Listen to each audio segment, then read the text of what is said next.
Ito yung nadat na namin sa bahay. Sira-sira na yung bubong. Tapos yung kisame ay nahulog na. Bibili kami pintura. Ayan. Yung gusto namin, nakay matili, nakaiwan. Kasi sinama ko. Ang gibat. Aba na ikaw, mabili po kami ng pintura tapos plywood. Para dun sa bahay. Kaya nagpipili po kami ng kulay. Kung anong kulay yung ipapalit namin sa violet. Kasi violet po bagay na sa bahay.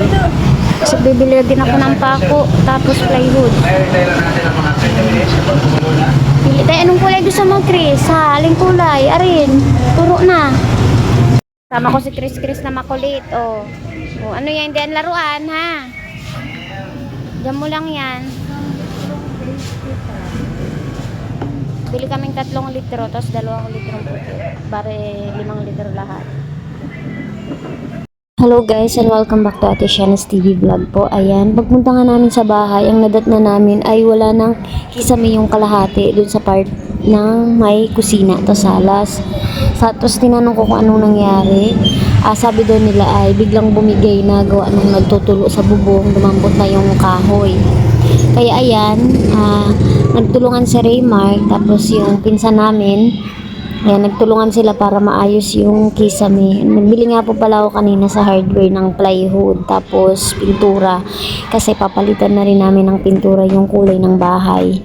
Ayan, kung nakikita nyo, kisame lang po muna yung nilagay namin kasi wala pang budget para sa kahoy. Kaya kisame lang muna po yung pinalagay namin. Medyo natagalan po yung paggawa niyan kasi ang naggagawa lang niyan si Raymart lang. Ginagawa niya lang pag-out niya sa trabaho. Tsaka niya ginagawa yan, gabi na. Kasi kapag gumawa po kami ng manggagawa, magbabayad pa ng labor, may kamahalan pa po. Kaya pag-out niya sa trabaho, mga 6 p.m, yan, nag-uumpisa na siyang gawin yan. Inuna niya nga po pala yan, ikabit yung kisame dyan. Tapos pagkatapos niyang maikabit yan, inano niya yung pader, minasilya niya kasi pagkatapos masilya yung pipinturahan yun. Tapos pipinturahan din yung kisame sa taas kasi papalitan na nga po yung kulay. And kung nakikita niyo po dating violet. Tapos gagawin na po naming gray na yung loob niya. Ayan, nagtutulong-tulong na lang nga po kami dyan para matapos na yan. Kasi pag alas 10, natigil na siya para makapagpahinga. Tapos kinaumagahan na naman, pag out na naman niya ng trabaho, tsaka naman niya itutuloy. Ang plano po sana namin yung kwarto sa loob, yun na yung magiging salas. Kasi butas na din yung kisame dun sa loob. Wala pang budget para doon. Kaya yung nandito na muna sa may salas tapos kusina yung papalitan. Tapos lalatag na lang sila dito kapag hihiga. Sa remark na nga po pala yung gumagawa dyan kasi hindi naman kami marunong yan. At puro naman po kami babae tapos nagpatulong na lang siya dun sa pinsan niya.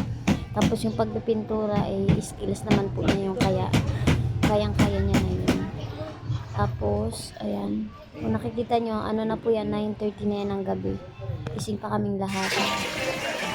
At pagtawid ko nga po dito sa bahay, kasi malapit lang yung inuupahan namin dito. Ayan, tumawid ako. Tapos ito na yung nakita ko na pinturahan na ni Raymart yung CR. Pinuti niya na lang po pala yung CR. Tapos, yung kabuuan, kulay gray. Tapos yung kisame, dati kulay pink siya. Pinalitan na lang namin ng kulay white. Tapos ito na yung pinaka-itsura. Ayan, nakapaglinis na rin po pala ako dyan. Kasama ko dyan si Bibi. Andyan din sila Onyok. Dun sa kwarto, dati lang dun. Kaya kung nakikita nyo is violet pa din yung loob. Kasi yung loob, hindi namin yun kasama pag ayos. Yung salas lang, tapos kusina yung pinaka-naayos. Kung nakikita nyo po, ayan, yan na yung kabuuang itsura niya. Ayan, maaliwalas na sa mata.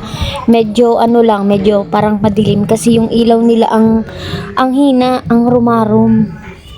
Sabi ko nga sa kanila, papalitan din natin yung ilaw dito sa salas. Kasi ang ilaw po namin ito, isahan na lang. Nakakonect na sa salas tapos sa kusina. Tapos, yung kurtina, yan kung nakikita nyo, yung lumang kurtina pa yan. Sabi ko, alisin ko din yan, tapos papalitan. Kasi sobrang dumi na yan, tsaka ang baho na. Kaya sabi ko, alisin na nila yan. Tapos, yung mga gamit na hindi na kailangan, at nakawaradag-wadag lang, ayan, sabi ko, iriligpit na ninyo dyan sa loob.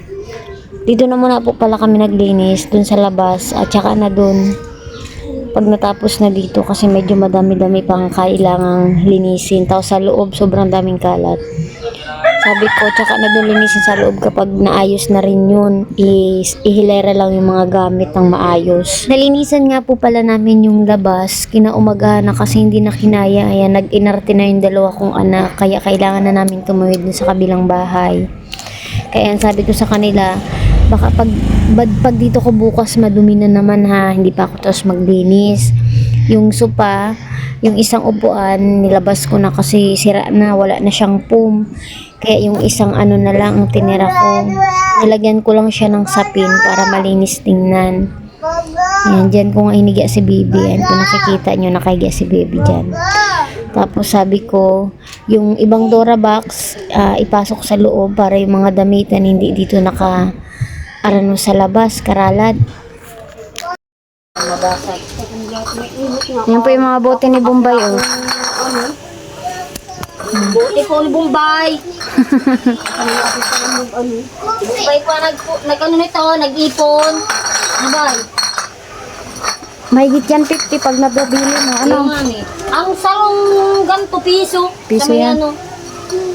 Pag may ano na, pag may Drum stop. Duman may pabakal ingam. Pagpay junk shop. 200 din eh. Sa drum stock to. Junk shop.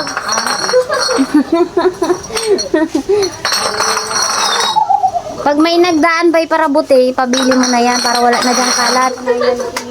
Para may pera ka.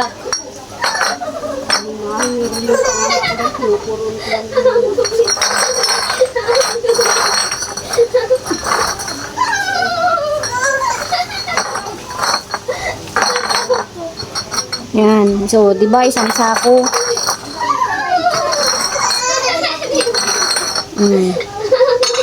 O, alisin nyo na muna. Mamaya na yung malalaki at magibat na yan.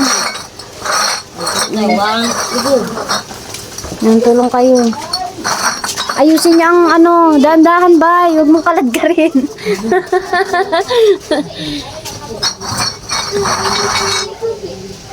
Yan. Tapos ilalagay niyo yung ano, ayun pa, yung iba pa.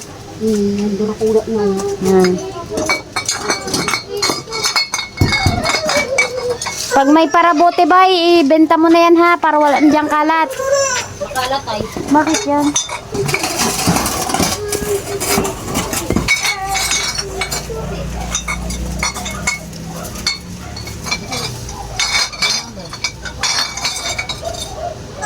Yan si Bombay, oh. Pinapatabi ko yung mga bote niya. Para hindi dito kalat. Kalat eh. May yung kabila, plastic yun, yung kabila bote. Sige na, tapon mo na. Sira na yan. Sige na, itapon mo na at sira na yan. Saan mo yung tatapon dito na at pag inabot ka dyan sa ilog?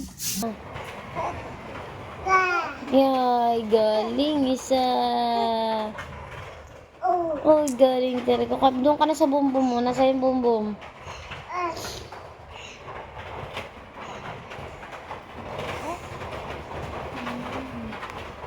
At pagkatapos nga po namin luminis sa labas, ayan, naglatag na muna ako dito sa may salas ng higaan. At si Bombay naman naglalaro ng baraha, yung Lucky 9, yung partner. Kain na, dali. Ayun na, dali. Wow, wow. Sabi niya, Wow. kapag Alin? na nga ni garo sa imo. Ano yan? Open natin, open. Ay ka, ayun na. Pasensya na po kasi inop ko muna yung sounds dito kasi makaka-copyright tayo. Kaya kung napapansin nyo, walang sound, binoise over ko na lang kasi nakabukas yung speaker dyan. Ayan, si Chris naglilikot sa bahay. Dito kami sa kabila. Dito kami tumatambay. Ayan, sobrang likot na nga po pala ng batang yan. Yung mesang nakikita nyo, inassemble ko lang yan kasi yung mesang nakalagay dyan sa may TV is nabasag. Kaya wala nang mesa dyan. Ang ginawa ko yung lutuan, pininturahan ko din ng gray, tapos pinatong ko yung pinakaibabaw ng mesa para magamit pa.